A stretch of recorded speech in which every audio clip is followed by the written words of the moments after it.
প্রতিবেশী বাংলাদেশ ভারতের তপ্ত করার সম্পর্ক কোনোভাবেই স্বাভাবিক হচ্ছে না। উল্টো বাড়ছে দূরত্ব আর কূটনৈতিক উত্তেজনা রূপ নিয়েছে কূটনৈতিক টাগ অফ ওয়ারে। উত্তেজনার পারদ এতটাই বাড়ছে যে দেশ দুটি কূটনৈতিক তৎপরতা সীমিত করার কথাও ভাবছে। বাংলাদেশের পররাষ্ট্র উপদেষ্টা 21শে ডিসেম্বর সে ইঙ্গিত দিয়ে বলেছেন, পরিস্থিতি খারাপ হলে দূতাবাসের কর্মকর্তাদের সীমিত করার পদক্ষেপ নিতে পারে বাংলাদেশ। আর নিরাপত্তার অভাবে বাংলাদেশের চট্টগ্রামে ভিসা কেন্দ্র বন্ধ রেখেছে ভারত। চট্টগ্রাম, রাজশাহী ও খুলনায় ভারতীয় দূতাবাসের আঞ্চলিক কার্যালয় লক্ষ্য করে হামলার চেষ্টায় ঘোলাটে হয়েছিল পরিস্থিতি। তবে দুই দেশের সেনাপ্রধানের মধ্যে টেলিফোনে আলাপ সেই পরিস্থিতিকে ঠান্ডা করেছিল। কিন্তু বাংলাদেশের ময়মনসিংহের ভালুকায় এক হিন্দু তরুণকে পিটিয়ে হত্যার পর আগুনে জ্বালিয়ে দেওয়ার ঘটনা আবারও উস্কে দেয় উত্তেজনা। পাল্টা জবাবে দিল্লিতে বাংলাদেশ হাই কমিশনের সামনে বিক্ষোভ করে একটি দল। এই সময় বাংলাদেশের হাই কমিশনারকে হত্যার হুমকি দেওয়ার অভিযোগ এসেছে বাংলাদেশের সংবাদ মাধ্যমে।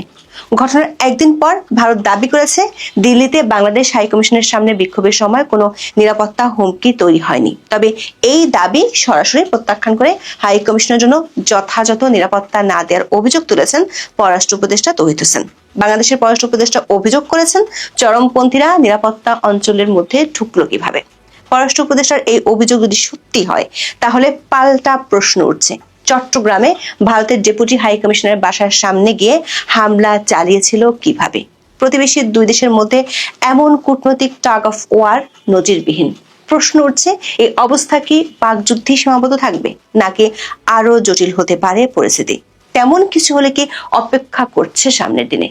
দেশের ভিতরে সীমাহীন অস্থিরতা, সহিংসতার জেরে এমনিতেই জনজীবনে যখন নাবিশ্বাস, তখন দেশের সীমানা ছাড়িয়ে ছড়িয়ে পড়া উত্তেজনার ফল কি হতে পারে? তো 12ই ডিসেম্বর ইনকিলাব মঞ্চের মুখপাত্র শরীফ ওসমান হাদি গুলিবিদ্ধ হন এবং তার সন্দেহভাজন হামলাকারী ভারতে পালিয়েছেন, এমন খবর সামাজিক মাধ্যমে চাওয়ার হওয়ার পর ঢাকায় মূলত ভারত বিরোধী প্রচারণার নতুন গতি পায়। এরপর থেকে প্রতিদিনই দুই দেশের সম্পর্ককে ঘিরে কোনো না কোনো উত্তেজনার খবর গণমাধ্যমে প্রকাশিত হতে দেখা যাচ্ছে। সবশেষ খবর হলো 20 ডিসেম্বর দিল্লির উচ্চ নিরাপত্তা বেষ্টিত চাণক্যপুরী এলাকায় যা ঘটেছে তা নিয়ে কূটনৈতিক নিরাপত্তার ক্ষেত্রে বাংলাদেশের পক্ষ থেকে বিরাট প্রশ্ন তোলা হয়েছে। 18 ডিসেম্বর ময়মনসিংহের ভালুকায় দীপু চন্দ্র দাস নামক এক যুবককে ধর্ম অবমাননার অভিযোগে পিটিয়ে হত্যা করা হয় এবং পরবর্তীতে তার মৃতদেহ গাছে বেঁধে আগুন ধরিয়ে দেওয়া হয়। এই বর্বর হত্যাকাণ্ড কেবল বাংলাদেশে নয়, ভারতের জনমানসেও তীব্র প্রতিক্রিয়া সৃষ্টি করে। 20 ডিসেম্বর এই ঘটনার প্রতিবাদে অখণ্ড হিন্দু সেনা নামক একটি সংগঠনের প্রায় 20 থেকে 25 জন যুবক 4-5টি গাড়িতে করে দিল্লির রাধাকৃষ্ণন মার্গে অবস্থিত বাংলাদেশ হাই কমিশনের মূল গেটের সামনে গিয়ে হাজির হয়। কিন্তু এই বিক্ষোভের প্রকৃতি এবং বিক্ষোভকারীরা যে মাত্রায় হাই কমিশনের কাছাকাছি পৌঁছতে পেরেছিল, তা নিয়ে দুই দেশের মধ্যে পাল্টাপাল্টি আখ্যান তৈরি হয়েছে। দিল্লিতে বাংলাদেশ হাই কমিশনের কর্মকর্তারা বিবিসি বাংলাকে জানিয়েছেন, শনিবার রাত 9টার দিকে হাই কমিশনের সামনে হিন্দু চরমপন্থীদের একটি দল বিক্ষোভ করে। তারা বাংলাদেশ হাউজের মূল ফটকের সামনে উপস্থিত হয়। এ সময় তারা বাংলাদেশ বিরোধী বিভিন্ন স্লোগান দেয়। তারা ভারতে নিযুক্ত বাংলাদেশের হাই কমিশনার রিয়াজ হামিদুল্লাহকে গালিগালাজ করে বলেও বিবিসি বাংলার খবরে দাবি করা হয়। কিছুক্ষণ অবস্থানের পর এক সময় তারা সেখান থেকে চলে যায়।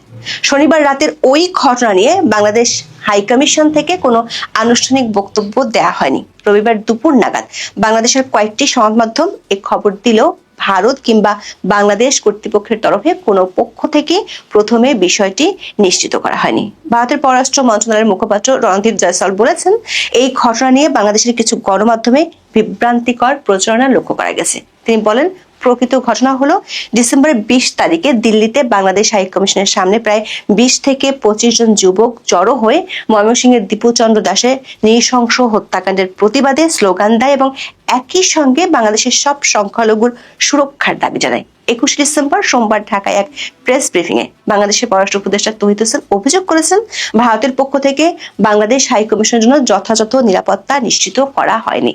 তৌহিদ হোসেন কথা বলার আগেই ভারতের পররাষ্ট্র মন্ত্রণালয় একটি বিবৃতি দেয়। সেই বিবৃতির পর তৌহিদ হোসেনের প্রতিক্রিয়া পরিস্থিতির টাগ অফ ওয়ারে রূপ নিল।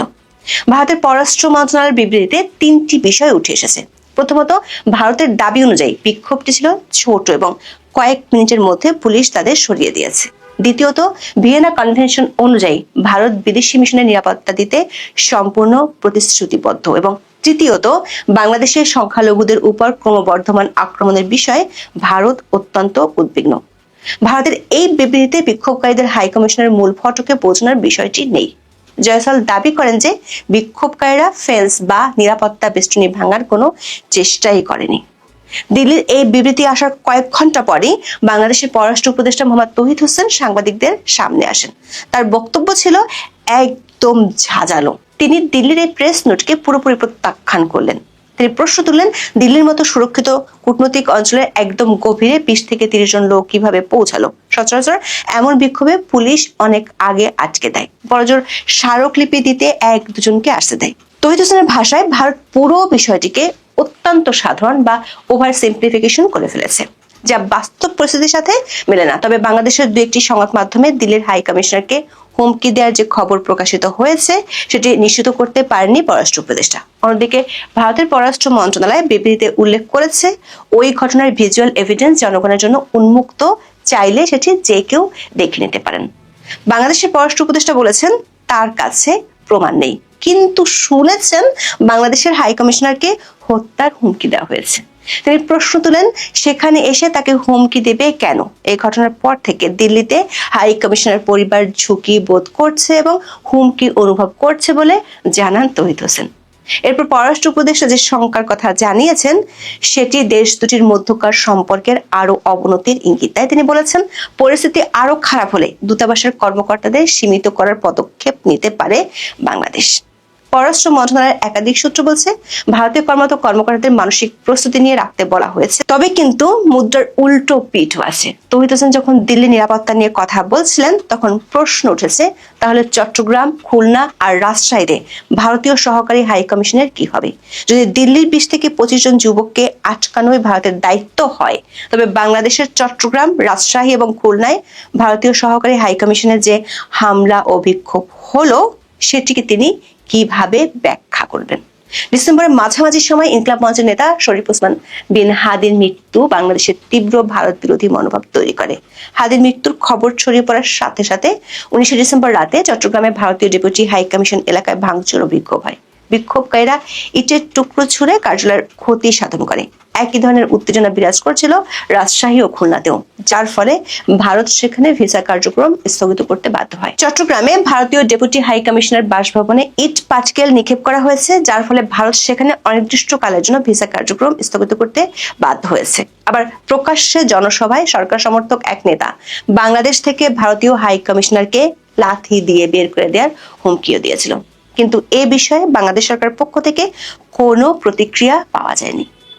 দর্শক, উভয় দেশই তাদের ভূখণ্ডে থাকা বিদেশি মিশনের নিরাপত্তা নিশ্চিত করতে আংশিক বা পূর্ণাঙ্গভাবে হিমশিম খাচ্ছে। দিল্লির পক্ষ থেকে উল্টো বলা হয়েছে, বাংলাদেশে উদ্ভূত পরিস্থিতির উপর নজর রাখছে ঢাকার দূতাবাস এবং সংখ্যালঘুদের উপর আক্রমণে উদ্বেগ ও নৃশংসতার বিচার দাবি করছে। তবে বাংলাদেশের পররাষ্ট্র উপদেষ্টা দীপু দাসের উপর এই বর্বর হামলা এবং নৃশংস হত্যাকাণ্ডের ঘটনা সংখ্যালঘু নির্যাতন হিসেবে মানতে নারাজ।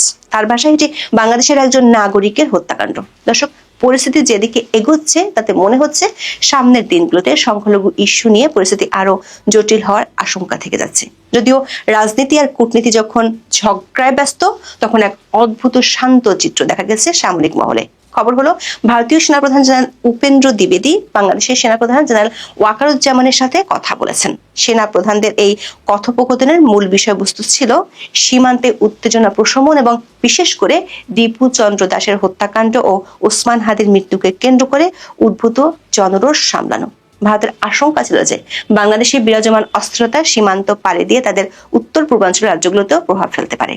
অন্যদিকে বাংলাদেশের সেনাপ্রধানের জন্য এই যোগাযোগ ছিল আগামী 2026 সালের ফেব্রুয়ারিতে নির্ধারিত সাধারণ নির্বাচনের আগে অভ্যন্তরীণ নিরাপত্তা নিশ্চিত করার একটি কৌশল। ভারতীয় গণমাধ্যমগুলোর খবরে বলা হয়েছে, জেনারেল ওয়াকারুজ্জামান ভারতকে এই মর্মে আশ্বস্ত করেছেন যে বাংলাদেশে ভারতীয় সম্পদ সম্পূর্ণ সুরক্ষিত আছে। তবে দুই সেনাপ্রধান কথা বললেও ভারত তার চিকেন নেক সীমান্তে সামরিক শক্তি আরো জোরদার করছে। বিশেষ করে ভারতের 7 সিস্টার্স নিয়ে এনসিপির হাসনাত আব্দুল্লাহর মন্তব্যের পর ভারতের উচ্চপদস্থ সেনা কর্মকর্তারা 2 দফা সীমান্ত সফর করেছেন।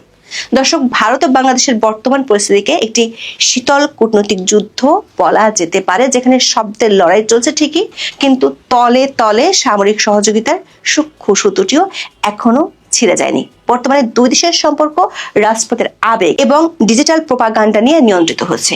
একদিকে দীপু চন্দ্র দাসের হত্যাকাণ্ড, অন্যদিকে ওসমান হাদির মৃত্যু। এই দুই ইস্যু দেশ দুটির কূটনীতিককে যেন রোলার কোস্টারের ময়দানে নামিয়ে দিয়েছে।